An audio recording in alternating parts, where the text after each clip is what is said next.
सिया अक्षत से नाराज थी क्योंकि अक्षत ने उसे नहीं बताया था कि जानवी उसकी बहन है। यहाँ तक कि अक्षत सिया को परेशान करने के लिए जानवी से फ्लर्ट भी कर रहा था। इसलिए जब हल्दी फंक्शन के बाद अक्षत जानवी से मिलने आया तो उसने अक्षत से कोई बात नहीं की, यहाँ तक कि उसने दादी को बुला के उसको फंसवा दिया था। अक्षत बालकनी से रूम में आया तब दादी अपने हाथ में स्टिक लेके बैठी हुई थी। अक्षत की हालत दादी को देख के खराब हो गई थी। अक्षत दादी को अपनी बत्ती सी दिखा के धीरे धीरे रूम से खिसकने में ही अपनी भलाई समझता है।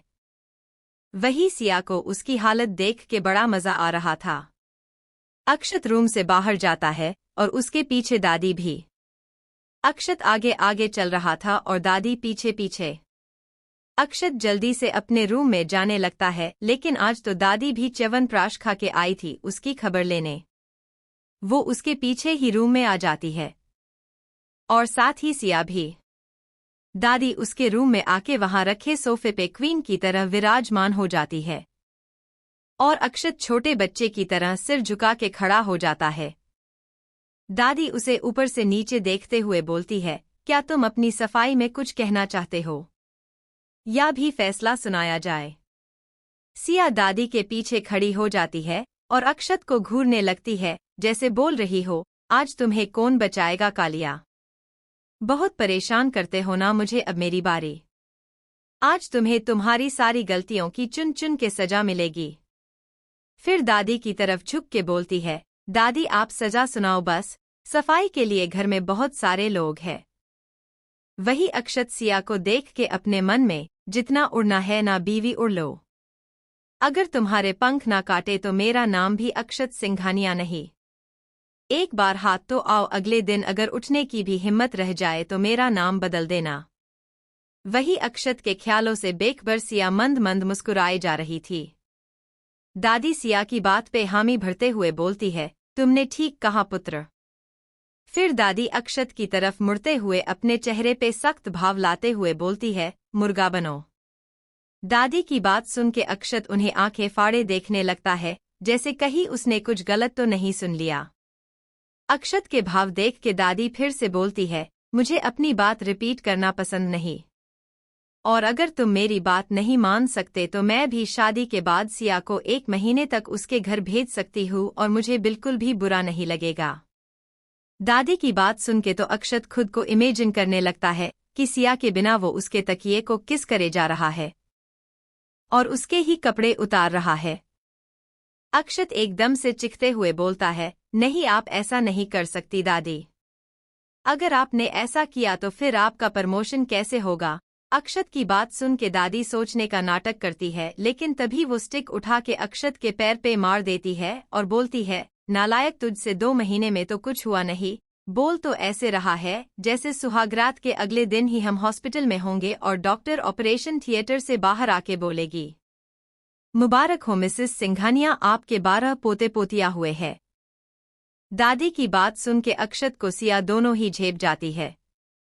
सिया को अक्षत के साथ बिताए हुए पल याद आने लगते हैं और वो शर्म से लाल हो जाती है।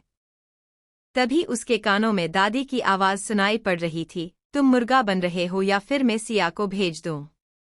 दादी की बात सुन के अक्षत जल्दी से ना में सिर हिला देता है और जैसे ही मुर्गा बनने के लिए अपने पैरों को दूर करके झुकता है, तभी सिया और दादी के लिए कर्णप्रिय और अक्षत के लिए ज्वालामुखी फटने जैसे आवाज चर्र तीनों के कानों में पड़ती है, जिससे जहां दादी और सिया की हंसी छूट जाती है और अक्षत की पेंट फट जाती है। अक्षत दोनों हाथों से खुद को कवर करने लगता है और दादी उसे रोकते हुए बोलती है, क्या छुपा रहा है तू मुझसे? मैंने बचपन में तेरे नैपी अपने हाथों से बदले थे। दादी अक्षत को और परेशान ना करते हुए वहां से चली जाती है। वही सिया अब भी अपने मुंह पे हाथ रखे हंसे जा रही थी।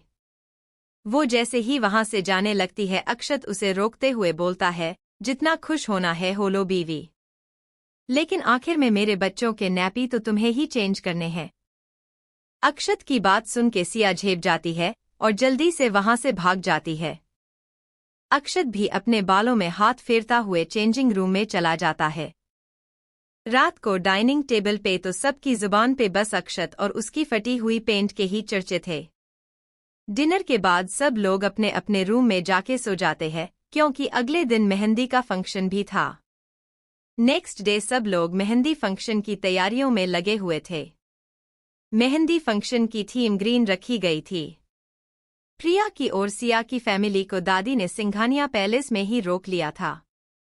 सब लोग आज मिलके तैयारी कर रहे थे। वही चारों लड़कियां अपने अपने रूम में रेडी हो रही थी। चारों ने आज ग्रीन कलर के आउटफिट पहने थे। वही लड़कों ने ग्रीन कलर के कुर्ते कैरी किए थे।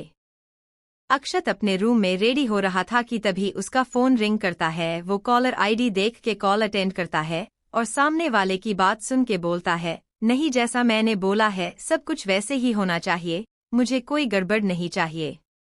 अगर कुछ भी उल्टा सीधा हुआ तो तुम्हारी खैर नहीं। थोड़ी देर बात करने के बाद उसके फेस पे एक गहरी मुस्कुराहट फैल जाती है। उसके बाद वो रेडी होके हाल में चला जाता है। थोड़ी देर में सब लोग वहां होते हैं सिवाय हमारी चारों ब्राइड्स के। मेहमान भी सारे आ चुके थे। थोड़ी देर में चारों लड़कियों को हाल में लाया जाता है।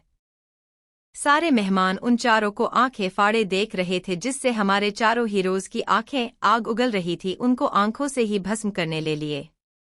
उन चारों को देख के ऐसा लग रहा था जैसे स्वर्ग से अप्सराएं उतर के धरती पे आ गई हो। उन चारों को लाके हाल में उनकी जगह पे बैठाया जाता है। तभी लाइट्स ऑफ होती है और शान स्टेज पे जाके बोलता है, दोस्तों आप सबको नागी लगता कि ये मेहंदी फंक्शन खुशी का मौका कम और एक जरूरी फॉर्मेलिटी लग रहा है।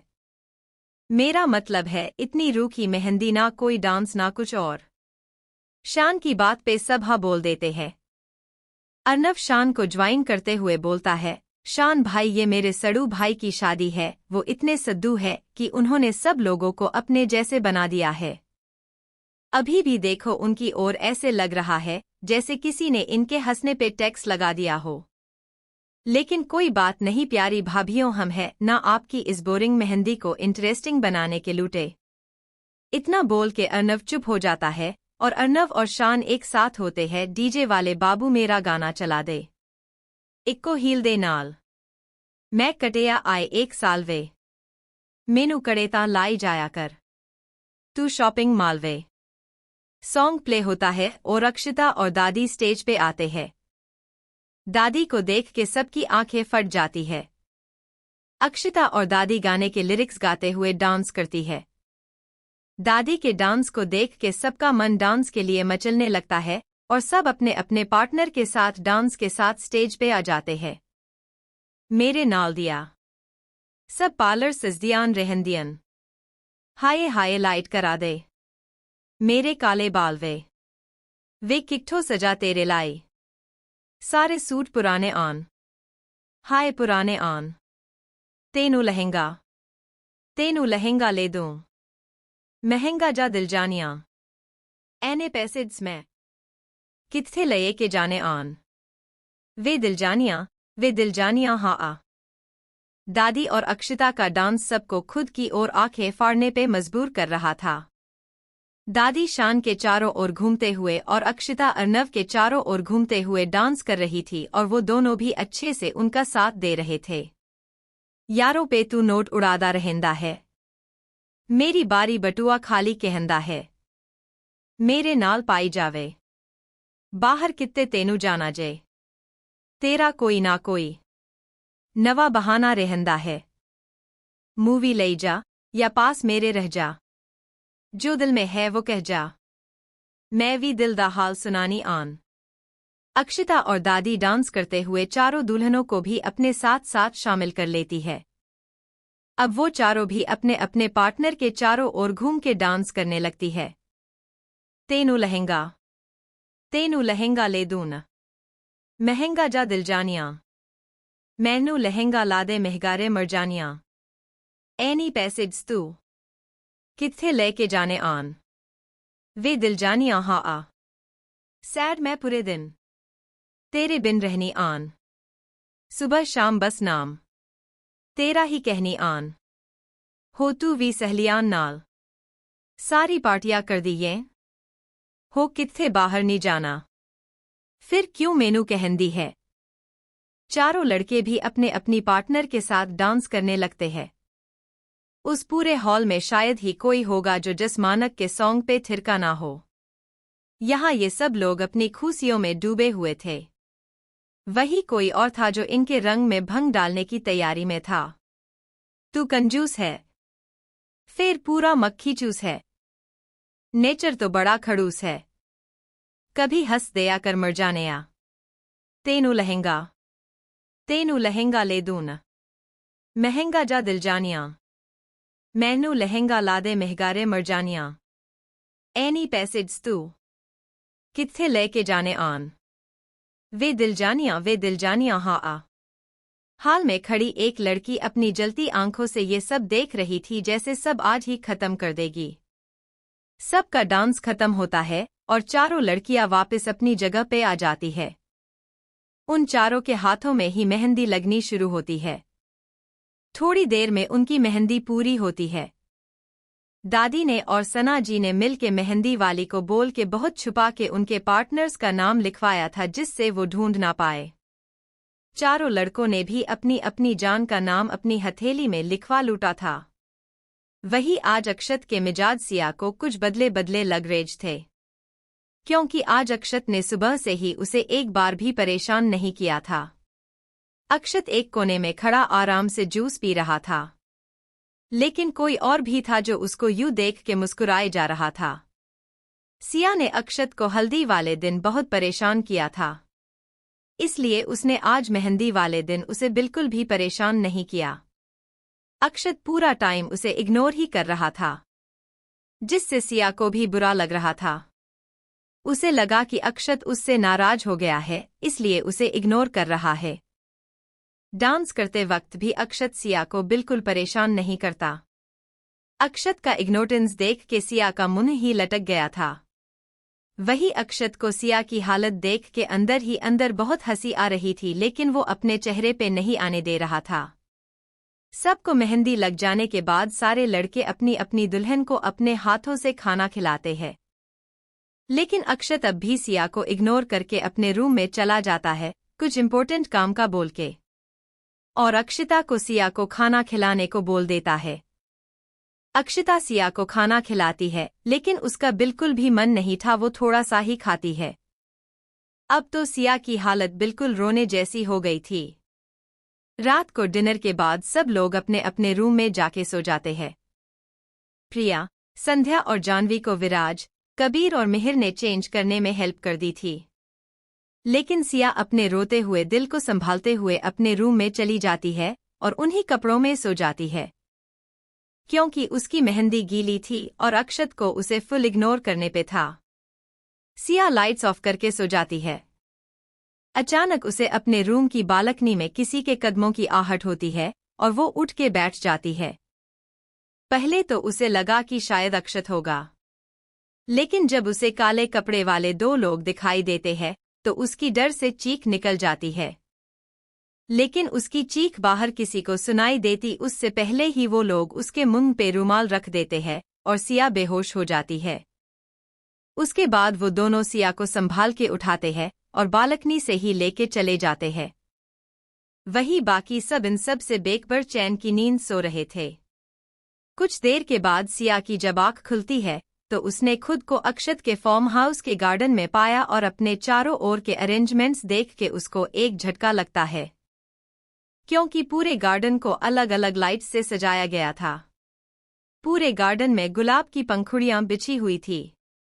सिया जिस किंग साइज बेड पे लेटी हुई थी वो राउंड शेप में था और उसके चारों ओर व्हाइट कलर के कर्टन्स लगे हुए थे। स्विमिंग पूल के चारों ओर अलग अलग कैंडल्स लगी हुई थी। स्विमिंग पूल में पंखुड़ियां फैली हुई थी।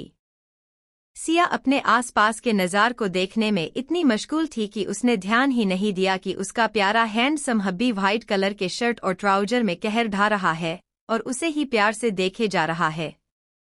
आज अक्षत की आंखों में कुछ और ही दिखाई दे रहा था।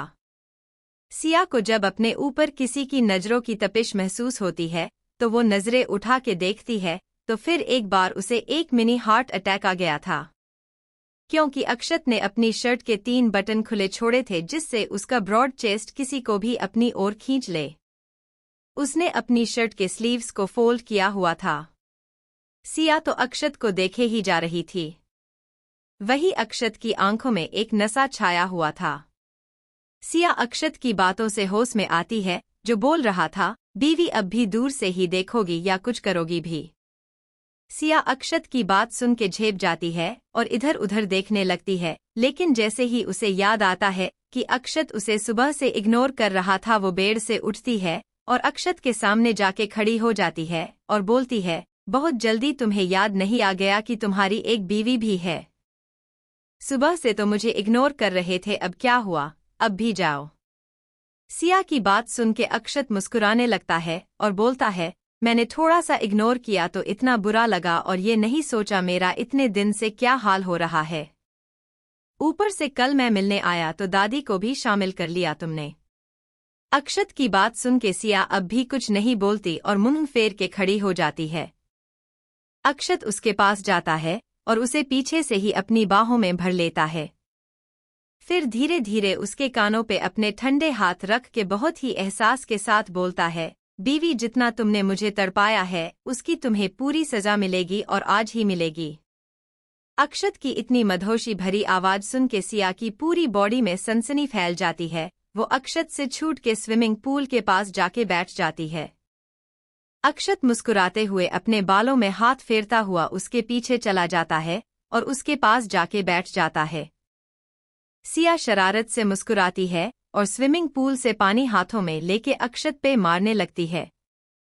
अक्षत उसे रोकते हुए बोलता है, बीवी जितना मुझे तुम सताओगी उतनी ही सजा तुम्हें मिलेगी। लेकिन सिया को कोई फर्क नहीं पड़ता, वो अब भी अक्षत को भिगाए जा रही थी। अक्षत से जब और कंट्रोल नहीं हुआ तो वो जैसे ही सिया पे पानी डालने जाता है, सिया वहां से भागते हुए जाने लगती है। अक्षत उसका हाथ पकड़ के खींच लेता है। सिया का बैलेंस नहीं बन पाता और वो अक्षत को साथ लेके ही स्विमिंग पूल में डुबकी लगा देती है। दोनों स्विमिंग पूल में पूरे भीगे हुए एक दूसरे के सामने खड़े थे। अक्षत की ट्रांसपेरेंट शर्ट गीली होके और भी ज्यादा रिवेलिंग हो जाती है। सिया धीरे धीरे उसके पास जाती है और उसकी शर्ट के बटन खोल देती है। सिया अपनी उंगलियों को अक्षत की चेस्ट पे फिराने लगती है। सिया के छूते ही अक्षत की आंखें बंद हो जाती है। सिया आगे बढ़ती है और अपने पंजों पे खड़ी होके उसकी गर्दन पे अपने होठ रख देती है। सिया अपने हाथों से अक्षत की चेस्ट को सहलाए जा रही थी। वही उसके होठ अक्षत की बॉडी पे लगी पानी की बूंदों को पिए जा रहे थे। अक्षत कस के अपनी मुठियां बंद कर लेता है। सिया अपने होठों को धीरे धीरे उसकी चेस्ट पे फिराने लगती है। अक्षत की बॉडी सिर्फ सिया को छूते ही गर्म हो जाती है। सिया धीरे धीरे उसके पीछे जाती है और उसकी शर्ट को उसकी बॉडी से अलग कर देती है। सिया पीछे से ही अक्षत को अपनी बाहों में भर लेती है। अक्षत उसके हाथों पे अपने हाथ रख देता है और उसे आगे लेके आता है। सिया अपनी नजरें झुकाए उसके सामने खड़ी थी। अक्षत अपने हाथ से उसके चेहरे को ऊपर करता है और उसकी दोनों आंखों को अपने लबों से छू लेता है। उसके बाद उसके दोनों गालों को अपने होठों की तपिश महसूस करवाता है। अक्षत उसके कानों की ओर बढ़ता है और अपने दांतों से ही उसके झुमके निकाल देता है। उसके बाद उसके होठों पे अपने होठ रख के बहुत ही इंटेंसली उसे किस करने लगता है। सिया भी आज उसका पूरा साथ देती है और उसके गले में अपनी बाहों का हार डाल देती है। करीब 20 मिनट के बाद दोनों की ही सांसें उखड़ने लगी थी, तब दोनों एक दूसरे से अलग होते हैं। अक्षत सिया को पलट देता है और एक उसके बालों को साइड करके अपने दांतों से ही उसके ब्लाउज की डोरी खोल देता है। सिया अपने ब्लाउज को हाथों से संभालने लगती है, लेकिन तभी अक्षत उसके लहंगे की डोरी को भी खोल देता है और उसके लहंगे को उसकी बॉडी से अलग कर देता है। अक्षत सिया को पलट देता है और उसके दोनों हाथ अपने कंधे पे रख के उसके ब्लाउज को भी उसकी बॉडी से अलग कर देता है। सिया अब अपनी ब्लैक कलर की ब्रा और पेंटी में अक्षत के सामने खड़ी थी। अक्षत सिया की कमर पकड़ के उसे उठाता है और एक बार फिर उसके होठों पे अपने होठ रख देता है। सीता अपने पैरों को अक्षत की कमर पे लपेट लेती है और अक्षत वैसे ही स्विमिंग पूल से बाहर आने लगता है बिना अपनी किस ब्रेक करे। अक्षत सिया को लाके बेड पे लिटा देता है। दोनों अब भी एक दूसरे को किस किए जा रहे थे। थोड़ी देर बाद अक्षत उसके होठों को छोड़ के उसकी गर्दन पे किस करने लगता है। अक्षत ने सिया की पूरी गर्दन पे लव बाइट्स दे दिए थे, जिससे सिया को एक मीठा सा दर्द हो रहा था और उसकी आह निकल रही थी, जो अक्षत को और भी पागल बना रही थी। अक्षत धीरे धीरे नीचे की ओर बढ़ता है और अपने दांतों से ही उसकी ब्रा को उसकी बॉडी से अलग कर देता है। अक्षत सिया की एक ब्रेस्ट को अपने मुंह में भर लेता है और दूसरी को अपने हाथों से मसलने लगता है, जिससे सिया को काफी दर्द हो रहा था, लेकिन आज वो भी अक्षत को रोकना नहीं चाहती थी। थोड़ी देर तक उसके ब्रेस्ट से खेलने के बाद अक्षत उसके पेट पे आ जाता है और उसके पेट पे किस करने लगता है। अक्षत ने सिया के पूरे पेट पे लव बाइट्स दे दिए थे। धीरे धीरे वो और नीचे जाता है और सिया के प्राइवेट पार्ट को उसकी पैंटी के ऊपर से ही सहलाने लगता है, जिससे सिया मचलने लगती है। अक्षत धीरे धीरे सिया की पैंटी को भी उसकी बॉडी से अलग कर देता है और उसके उभरे हुए होठों पे किस करने लगता है। थोड़ी देर उनको किस करने के बाद वो उन्हें लिक करता है अपनी जीभ से। सिया की अब बर्दाश्त से बाहर हो रहा था। वो अक्षत को अपने ऊपर लाते हुए बोलती है, मैं मर जाऊंगी, प्लीज। अक्षत सिया की सिचुएशन समझ रहा था, क्योंकि वो भी अपना कंट्रोल खो चुका था, उसका मैनहुड भी हार्ड हो चुका था। वो अपनी पैंट को अपनी बॉडी से अलग करता है और सिया के ऊपर आके अपने पेनिस को उसके वजाइना पे रब करने लगता है। वो सिया के ऊपर आके उसके होठों पे अपने होठ रख देता है और एक झटके में सिया में एंटर कर जाता है। सिया की दर्द से चीख निकल जाती है, लेकिन अफसोस वो उसके मुंह में ही दब के रह जाती है। धीरे धीरे अक्षत अपनी स्पीड बढ़ा देता है और सिया को प्यार करने लगता है। थोड़ी देर के बाद वो सिया को पलट देता है और एक बार फिर उसके अंदर एंटर करता है और खुद को अंदर बाहर करने लगता है। थोड़ी देर ऐसे ही सिया को प्यार करने के बाद वो सिया को पलट के खुद के ऊपर बैठा लेता है और उसको इशारा करता है। उसकी बात समझ के सिया भी अपनी कमर को आगे पीछे करने लगती है और अक्षत भी उसका साथ देने लगता है। पूरी रात वो दोनों एक दूसरे को ऐसे ही प्यार करते रहते हैं, ना जाने कितनी बार वो इंटीमेट हुए थे। सुबह के 5 बजे वो दोनों थक के एक दूसरे की बाहों में सो जाते हैं। नेक्स्ट मॉर्निंग सिया और अक्षत दोनों ही एक चादर में बिना कपड़ों के लेटे हुए थे। अक्षत की नींद खुलती है और बीती रात को याद करके उसके चेहरे पे मुस्कुराहट आ जाती है। वो अपनी बाहों में सोई हुई सुंदरी को देखता है और उसके माथे पे एक सॉफ्ट किस कर देता है।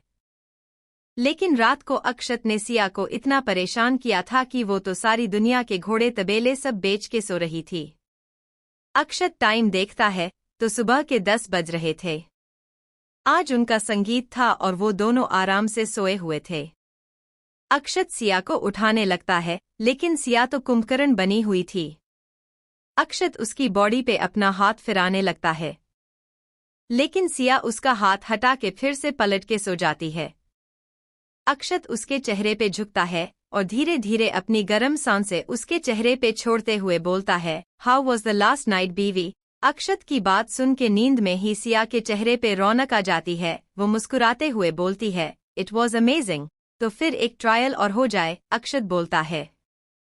फिर से वो सब सोच के सिया हड़बड़ी में बेड पे उठ के बैठ जाती है और अपना सिर जल्दी जल्दी ना में हिला देती है। इन सब में सिया ने ये भी ध्यान नहीं दिया कि उसने कुछ भी नहीं पहना था। उसके अचानक उठने से उसकी अपर बॉडी से चादर हट जाती है, लेकिन वो तो अपनी ही धुन में बोले जा रही थी, क्योंकि रात को अक्षत ने उसे बहुत परेशान किया था और अब उसमें इतनी हिम्मत नहीं थी कि वो फिर से उसे झेल सके।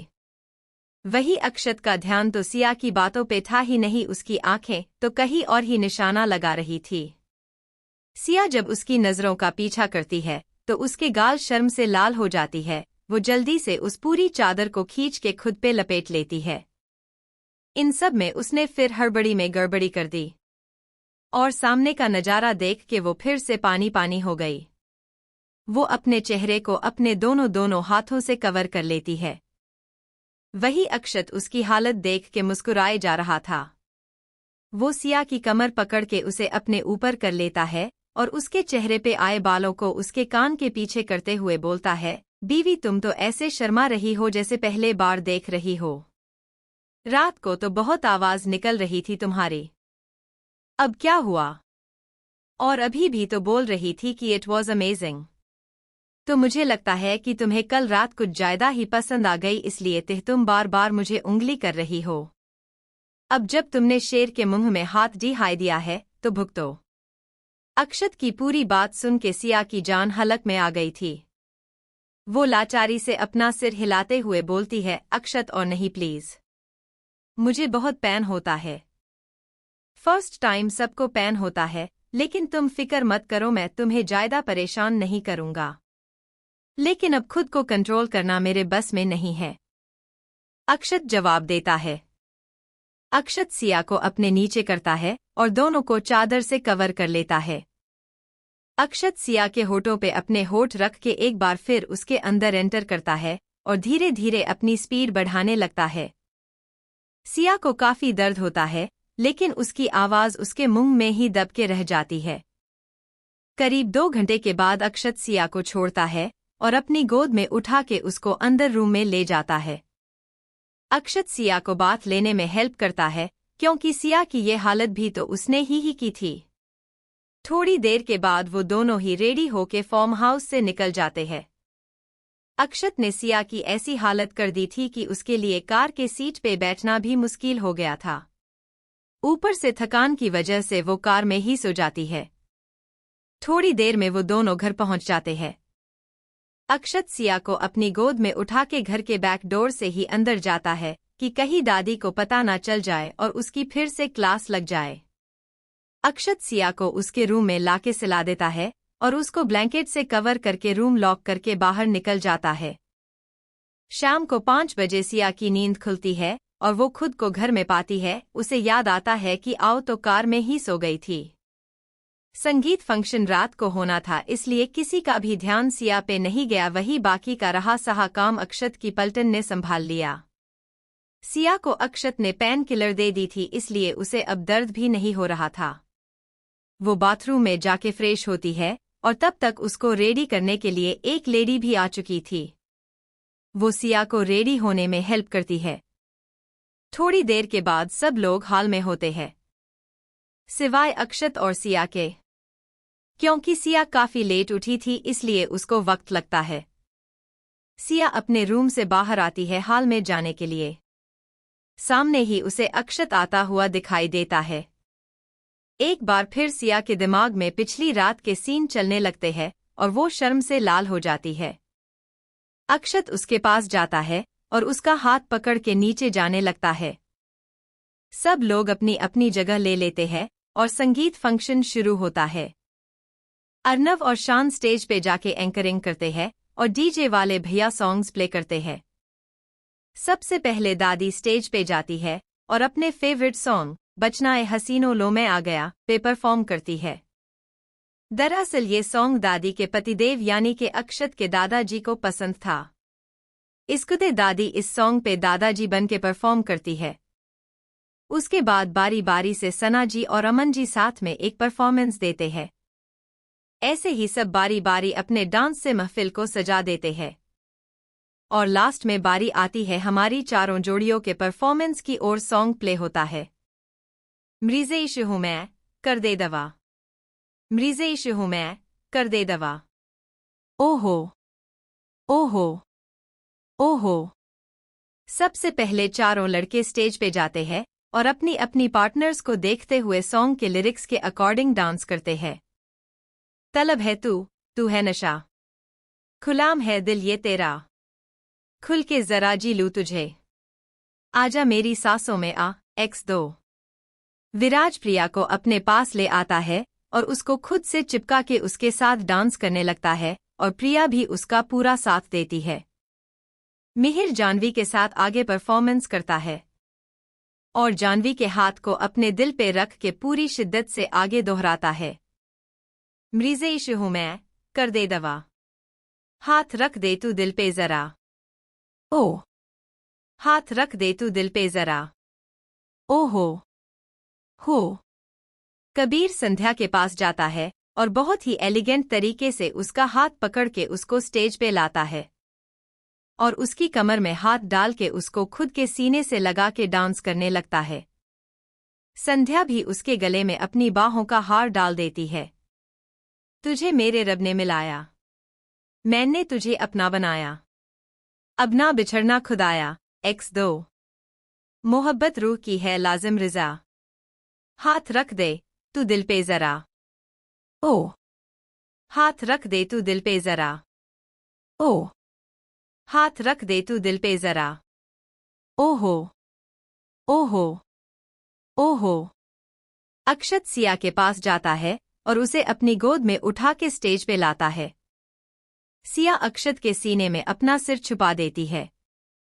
अक्षत सिया को स्टेज पे लाके खड़ा करता है और उसके चारों ओर घूमते हुए डांस करता है। चाहा तुझे मैंने वफा से, मांगा तुझे मैंने दुआ से, पाया तुझे तेरी अदा से। X2 करम हद से है ज्यादा मुझ पे तेरा, हाथ रख दे तू दिल पे जरा। ओ हाथ रख दे तू दिल पे जरा। ओ हाथ रख दे तू दिल पे जरा। हो ओहो ओहो। लास्ट में चारों अपने अपने पार्टनर को ऊपर उठा लेते हैं और गोल गोल घुमाने लगते हैं। शान, अर्नव और अक्षिता फर्स्ट फ्लोर पे जाके और कुछ सर्वमवेंट्स की हेल्प से उन सब पे गुलाब की पंखुड़ियां की बारिश कर देते हैं। हंसी खुशी संगीत का फंक्शन खत्म होता है और रात को डिनर करने के बाद अपने अपने रूम में चले जाते हैं। अक्षत रात को फिर सिया के रूम में जाता है, लेकिन वो पहले ही सो चुकी थी। अक्षत भी साइड में लेट जाता है, उसको हग करके वो भी सो जाता है। यहाँ ये सब लोग चैन की नींद सो रहे थे, वही कोई और था जिसकी नींद उड़ी हुई थी। एक अंधेरे कमरे में एक इंसान चेयर पे बैठा हुआ था और उसके सामने एक इंसान खड़ा हुआ था। वो चेयर वाला सकस उस पे गन पॉइंट करते हुए बोलता है, तुमने सोचा भी कैसे कि तुम मुझे डबल क्रॉस करोगे और उस अक्षत का साथ दोगे। उस चेयर पे बैठे इंसान की बात सुन के वो सामने वाला शख्स बोलता है, मैंने आपको कोई धोखा नहीं दिया, मैंने वो जिस उसे दे दिया था, लेकिन उसने सिर्फ उसकी एक ही घुट ली थी और बाकी उसने छोड़ दिया, तो इसने मैं क्या कर सकता हूँ। उसकी बात सुन के चेयर वाला शख्स बोलता है, कल उसकी शादी है उस सिया के साथ, अगर उन दोनों की शादी हो गई तो मेरा पूरा प्लान फेल हो जाएगा। नहीं, ऐसा नहीं होगा, नहीं होगी उन दोनों की शादी। वही जंगल में उस अंडरग्राउंड घर में विशाल और उसके दोनों लाल कुछ प्लानिंग कर रहे थे। शिवम अपने बाप को देखते हुए बोलता है, कल होगा अक्षत की शादी में सबसे बड़ा धमाका। बहुत उड़ता है ना वो, कल उसकी जिंदगी का सबसे मनहूस दिन होगा। उसकी बात सुन के वो तीनों मुस्कुराते हैं और शराब के ग्लास को आपस में टकराते हुए चीयर्स करते हैं। नेक्स्ट मॉर्निंग सिंघानिया पैलेस में सब लोग शादी की तैयारियों में लगे थे। पूरे पैलेस को दुल्हन बनाया गया था। सिक्योरिटी एकदम टाइट रखी गई थी कि परिंदा भी पर ना मार सके। रॉकी को पूरे सिक्योरिटी सिस्टम को मैनेज करने के लिए बुलाया गया था। सब लोग अपनी अपनी प्लानिंग में लगे हुए हैं। ना जाने कौन सफल होगा और कौन फेल होगा, किसकी तकदीर बदलेगी और किसकी बिगड़ेगी, पर जो भी होने वाला है होगा बड़ा ही खतरनाक। नेक्स्ट डे सिंघानिया पैलेस को दुल्हन की तरह सजाया गया था। इतनी सारी लाइट्स का यूज किया गया था कि रात के अंधेरे में पैलेस एक चमकता हुआ सितारा लग रहा था। चारों दुल्हनों को रेडी किया जा रहा था और चारों दूल्हे अपने अपने रूम में रेडी हो रहे थे। पंडित जी मंडप में अपनी तैयारियों में लगे हुए थे। थोड़ी देर में वर पूजा के लिए चारों लड़कों को बुलाया जाता है। चारों सीढ़ियों से आते हुए किसी रियासत के राजकुमार लग रहे थे। आए हुए सारे मेहमान उनको ही ताड़े जा रहे थे, क्योंकि चारों ही अपने अपने अवतार में कहर ढा रहे थे। चारों आके अपनी अपनी जगह ले लेते हैं और पंडित जी पूजा शुरू करते हैं। थोड़ी ही देर के बाद पंडित जी दुल्हनों को बुलाने के लिए बोलते हैं। एक बार फिर सबकी नज़र सीढ़ियों पे टिक जाती है, क्योंकि धरती को अप्सराएं पधार रही थी। सब लोग मुंह फाड़े उनको देख रहे थे, क्योंकि चारों ही कयामत लग रही थी। वही लोगों के रिएक्शन देख के चारों लड़कों का मन कर रहा था कि उन्हें कहीं छुपा के रख ले कि कोई उनको कभी देख ना पाए। चारों दुल्हन अपनी अपनी जगह ले लेती है और पंडित जी शादी की रस्मों को आगे बढ़ा देते हैं। सबसे पहले चारों जोड़ियों की वरमाला की रस्म होती है। उसके थोड़ी देर बाद कन्यादान के लिए लड़की के माता पिता को बुलाया जाता है, तो सिया के मॉम डैड सिया और जानवी का कन्यादान करते हैं। वही संध्या और प्रिया का कन्यादान प्रिया के मॉम डैड करते हैं। थोड़ी देर के बाद गठबंधन के लिए अक्षिता आगे आती है और चारों जोड़ियों का गठबंधन करती है।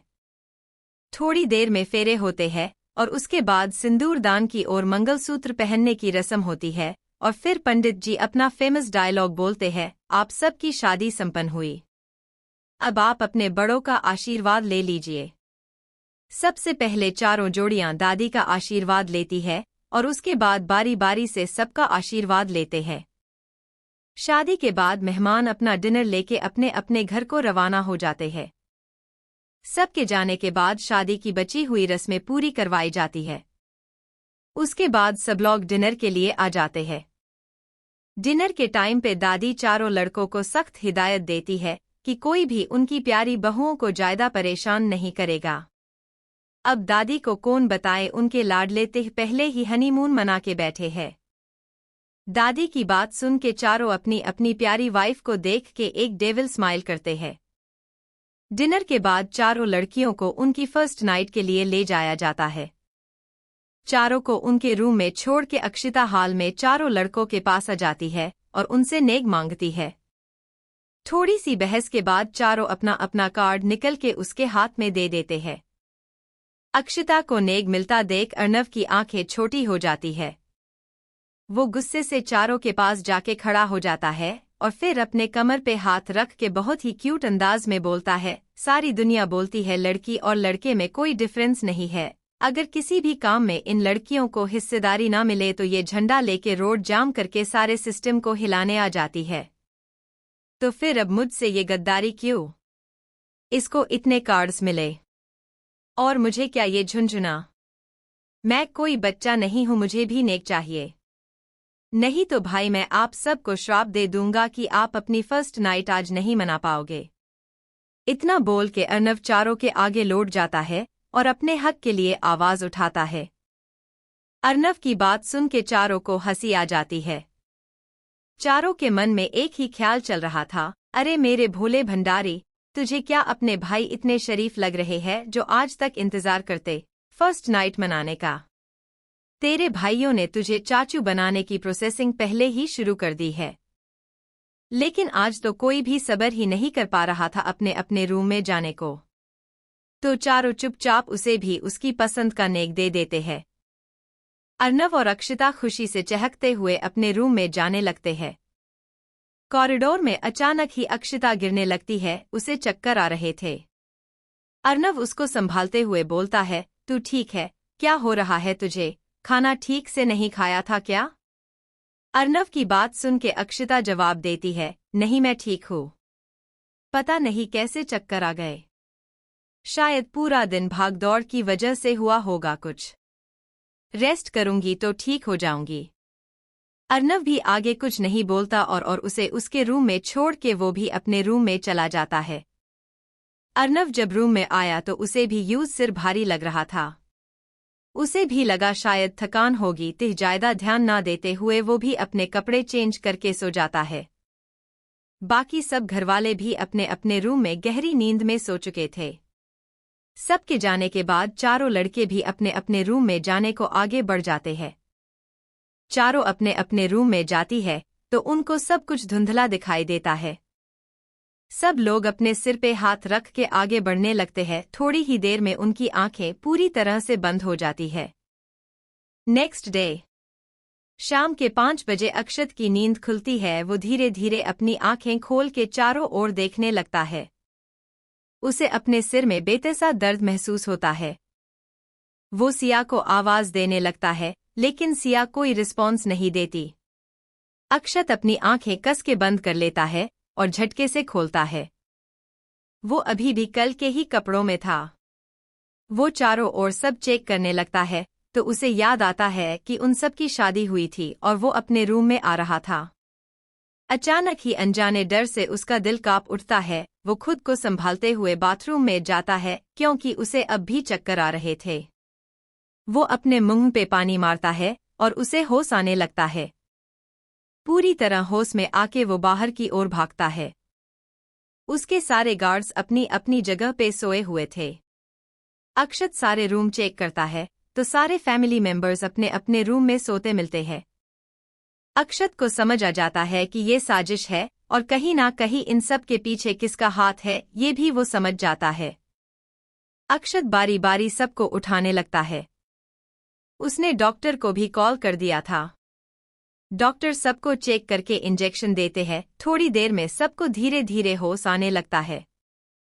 डॉक्टर अक्षत के पास आके बोलता है, मिस्टर सिंघानिया, इन सब लोग को खाने में ड्रग दिया गया है, बेहोशी का।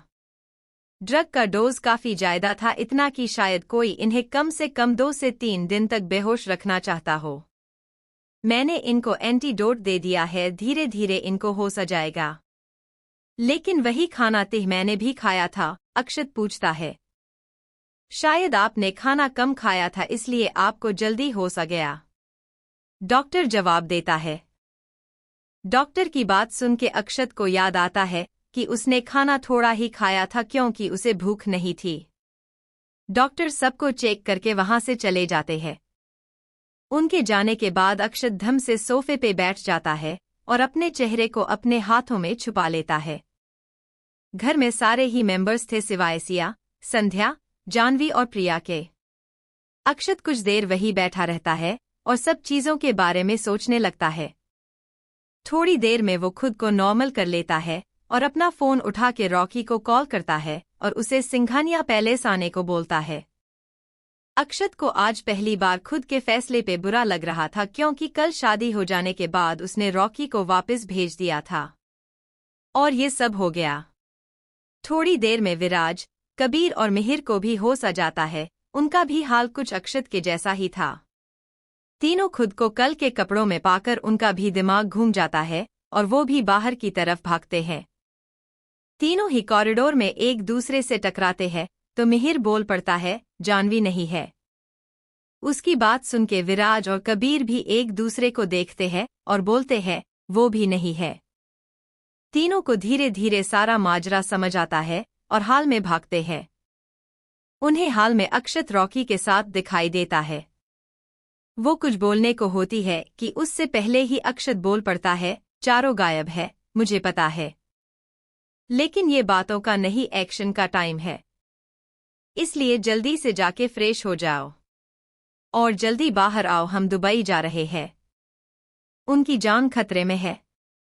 कहीं ऐसा ना हो कि हम उन्हें ह्यूनेसा के लिए खो दें। अक्षत की बात से वो तीनों सहमत होते हैं और जल्दी से अपने रूम में भाग जाती है। अक्षत रॉकी को अपना जेट रेडी करने को बोलता है। अब तक बाकी घरवालों को भी होश आ गया था। सारी बात जान के सबके होश उड़ गए थे कि उनकी चारों बच्चियां गायब है। सना जी का तो रो रो के बुरा हाल हो गया था। थोड़ी देर में चारों लड़के दुबई के लिए निकलने लगते हैं तो दादी उन्हें रोकते हुए बोलती है, मेरी बच्चियों को सही सलामत लेके आना, नहीं ते आने की कोई जरूरत नहीं है।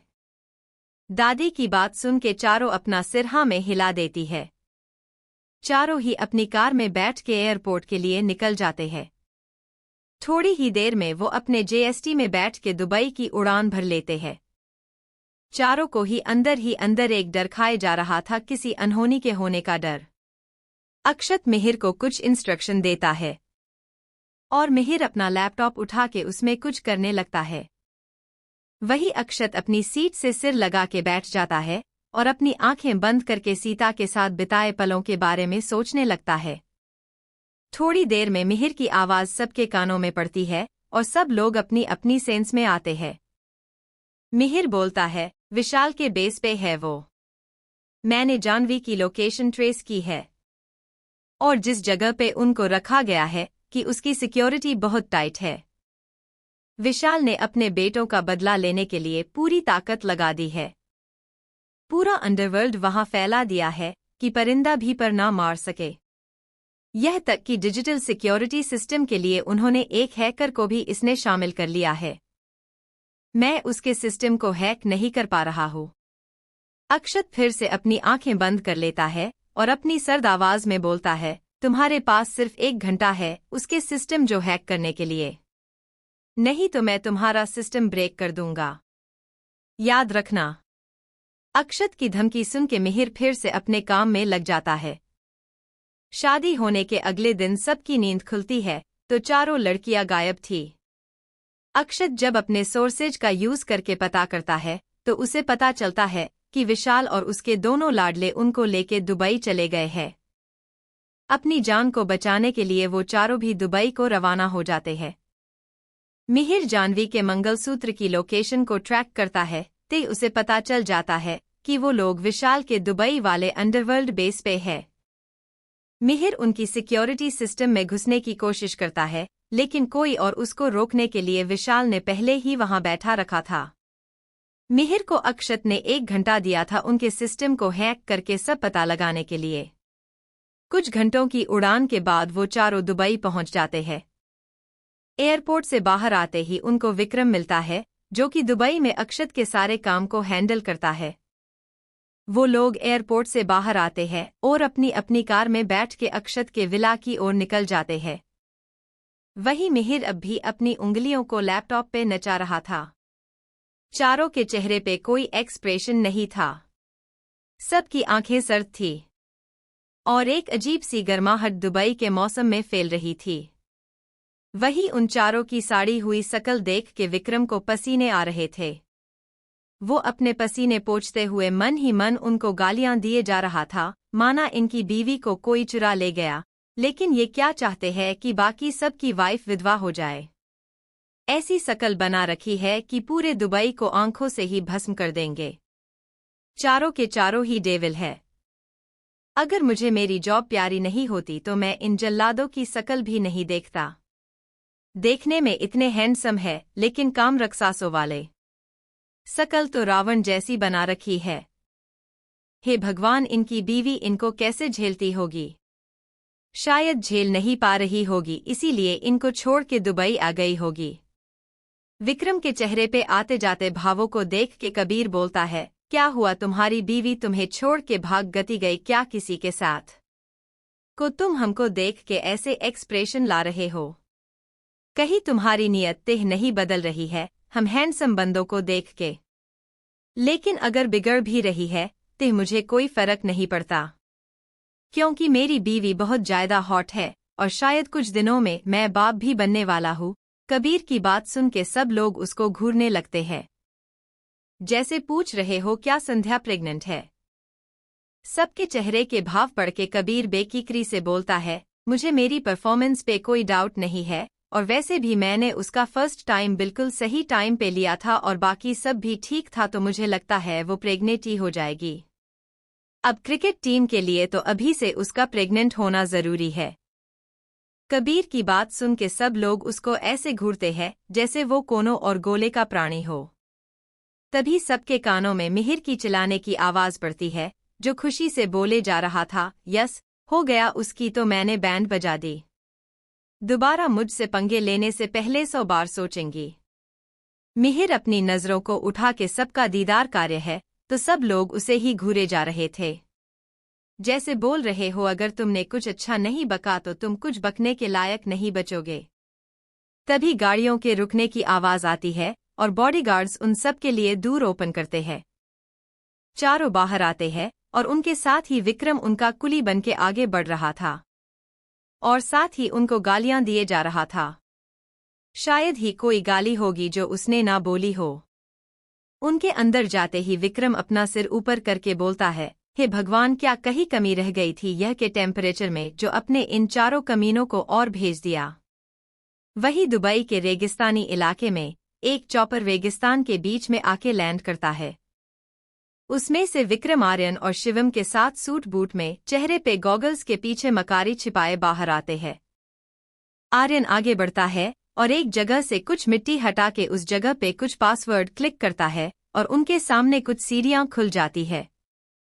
वो तीनों अंदर जाते हैं और सामने खड़ी कार में जाके बैठ जाते हैं। उनके अंदर जाते ही वो जगह फिर से बंद हो जाती है। और सब रेत ही रेत हो जाता है। उसको देख के कोई नहीं बोल सकता था कि उसके नीचे कोई और दुनिया बसी है। उस रेगिस्तान के नीचे पूरा का पूरा एक शहर बसा हुआ था। कुछ देर की ड्राइव के बाद वो तीनों एक बड़े से बंगलों के बाहर होते हैं। उस बंगलों की चारों ओर एक अजीब तरह की रोशनी फैली हुई थी। विशाल आगे बढ़ के कुछ पासवर्ड टाइप करता है और उसके बाद वो लाइट्स ऑफ हो जाती है और वो तीनों अंदर बढ़ जाते हैं। अंदर हर एक कदम पे बॉडीगार्ड्स फैले हुए थे। उन तीनों ने मास्क पहना हुआ था, इसलिए कोई उनका चेहरा नहीं देख पा रहा था। लेकिन उनके हाथ में एक स्पेशल टाइप का कार्ड था जिससे वो लोग उनकी पहचान कर पा रहे थे और अपना सर झुका के उनको ग्रीट कर रहे थे। वो तीनों आगे बढ़ते हैं तो उन्हें एक आदमी मिलता है जिसका नाम था राणा। राणा आगे आके उनको ग्रीट करता है तो विशाल उसकी पीठ थपथपाते हुए बोलता है, वेल डन राणा, क्या कमाल किया है तुमने, कहा वो सुंदरियाम। राणा जवाब देते हुए बोलता है, मालिक वो अंदर है पर अभी तक उनको होश नहीं आया है। ड्रग काफी हाई डोज था इसलिए अभी तक बेहोश पड़ी हुई है। कोई बात नहीं, आज उनकी बेहोशी में उनके हुस्न का दीदार कर लेते हैं, अब तो उनको सारी जिंदगी यही रहना है। शिवम मकारी से बोलता है, ते बाकी तीनों भी उसकी बात सुन के मुस्कुरा उठते हैं। राणा के साथ वो तीनों आगे बढ़ जाते हैं और राणा उन्हें एक बड़े से हाल में लेकर जाता है और उसके बाद अंडरग्राउंड जाके एक रूम के बाहर अपने फिंगरप्रिंट स्कैन करता है तो उस रूम का डोर ओपन होता है। राणा वहीं रुक जाता है और वो तीनों अंदर बढ़ जाते हैं। अंदर 3 मखमली बिस्तर पे 3 लड़कियां सोई हुई थी। तीनों ही शादी के जोड़े में थी। विशाल, आर्यन और शिवम आगे बढ़ते हैं तो सामने सबसे पहले संध्या उस बेड पे थी, दूसरे पे प्रिया को लिटाया गया था। उन दोनों को देख के ही तीनों के मुंह से राल टपक रही थी। लेकिन जैसे ही तीनों तीसरे बेड की ओर जाते हैं तीनों का ही माथा ठनक जाता है। शिवम गुस्से से बाहर आता है और राणा को एक खींच के थप्पड़ मार देता है। आया गुस्से से उस पे बिफरते हुए बोलता है, साले बूढ़े उम्र के साथ तेरी आंखें कमजोर हो चुकी है। ये किसको उठा के लाया है? ये वो लड़की नहीं है, तेसिया नहीं है। शिवम के थप्पड़ से राणा को बहुत गुस्सा आता है लेकिन वो अपने गुस्से को पी के रह जाता है और बोलता है, माफ कीजिए छोटे मालिक, लेकिन वहां सिर्फ ये 3 ही लड़कियां था। उस घर में और कोई भी लड़की नहीं थी शादी के जोड़े में। मैं खुद इन्हें वहां से लाने के लिए गया था और सब फिर से चेक भी किया था मैंने। अगर सिया वहां भी नहीं थी, यह भी नहीं है, तो सिया गई कहा। शिवम गुस्से से अपने बाल नोचते हुए बोलता है। राणा की बात विशाल और आर्यन ने भी सुन ली थी। वो भी अपने गंध भरे दिमाग से ये सोच रहे थे कि आखिर सिया है कहाँ। वो तीनों फिर से अंदर चले जाते हैं और तीसरे बेड पे लेटी हुई लड़की को देखने लगते हैं, क्योंकि बेड पे सिया की जगह जानवी थी। अचानक आर्यन के दिमाग में कुछ स्ट्राइक करता है और वो शिवम की ओर मुड़ते हुए बोलता है, भाई आपको ये लड़की कुछ जानी पहचानी नहीं लग रही? ये वही लड़की है छोटे जो एक बार पहले भी हमारी लंका में आग लगने आई थी। लेकिन ये बच कैसे गई? शिवम जवाब देता है। अपने लाडले की बात सुन के विशाल के चेहरे पे पसीने आ जाते हैं और वो थोड़ा गुस्से से बोलता है, अगर ये वही लड़की है तो ये हमारे लिए खतरे की घंटी है। इसको खत्म करने में ही हमारी भलाई है। इतनी भी क्या जल्दी है डैड, जरा इसके हुस्न का रस तो चख ले। हम देख रहे हो ना आपकी ये पहले से भी ज्यादा हॉट हो गई है। और वैसे भी ये पिछली बार बच गई तो क्या हुआ, इस बार इसके मोटे दाम मिलेंगे उस शेख से। आर्यन अपने होठों पे हाथ फेरता हुआ बोलता है। वही अक्षत के विला में चारों बैठे आगे का प्लान डिस्कस कर रहे थे। मिहिर ने जानवी के मंगलसूत्र में लगे जीपीएस से उसकी लोकेशन ट्रैक की थी। उसके अलावा उसे कुछ भी पता नहीं चल पाया था। वो तब तक कुछ नहीं कर सकता था जब तक जानवी को होश न आए। मिहिर को सिर्फ उस रेगिस्तान की लोकेशन मिली थी और जानवी की लोकेशन अंडरग्राउंड बता रहा था, मतलब रेगिस्तान के अंदर। इस वजह से वो काफी परेशान थे क्योंकि वहां पे दूर दूर तक रेत की टीलों के अलावा और कुछ भी नहीं था। अब तो सिर्फ उनकी लास्ट होप जानवी ही थी जो अब तक बेहोश थी। वो उसके होश में आने के इंतजार के अलावा और कुछ भी नहीं कर सकते थे। मिहिर ने उसके मंगलसूत्र में एक जीपीएस के साथ कैमरा और माइक्रोफोन भी फिट किया था जिससे वो जब चाहे तब उसको देख और सुन सकता था। लेकिन वो तभी ऑन होते जब जानवी उसने लगे बटन को प्रेस करती। वही इंडिया के राज्य केरला में एक लड़की जो सफेद कपड़ों में लिपटी हुई थी, उसकी पूरी बॉडी पे एक ग्रीन कलर का लेप लगा हुआ था और उसे पास ही 2 लेडीज बैठी हुई थी। उसने से एक लड़की उसकी बॉडी पे वो लेप लगा रही थी और दूसरी पत्थर पे कुछ जड़ी बूटियों को पीस रही थी। थोड़ी देर में वो दूसरी लड़की उन जड़ी बूटियों को पीस के एक बर्तन में निकाल लेती है और सफेद चादर में लिपटी हुई लड़की के मुंह उसकी 2 बूंद डाल देती है। थोड़ी देर में उस रूम का डोर ओपन होता है और एक सकस अंदर आता है। उसके आते ही वो दोनों लड़कियां बाहर चली जाती है। वो सकस अंदर आकर उस लड़की के पास बैठ जाता है और एक तक उसके चेहरे को देखने लगता है। थोड़ी देर उसको यूं देख के वो सकस बोलता है, आप बहुत जल्द ठीक हो जाएंगी और आपका ये दिमाग भी पूरी तरह से साफ हो जाएगा। फिर हम दोनों यहाँ से बहुत दूर चले जाएंगे, हमेशा के लिए, और अपनी एक नई दुनिया बसाएंगे। इतना बोल के वो सकस बाहर चला जाता है और उन दोनों लड़कियों को बोलता है, उनके लिए दवाइयों की डोज बढ़ाइए और जल्दी से जल्दी उनको ठीक कीजिए। इतना बोल के वो सकस वहां से चला जाता है और वो दोनों लड़कियां अपने अपने काम में लग जाती है। Guys, like this story and subscribe my channel AS Story Audio, and thanks for listening this story.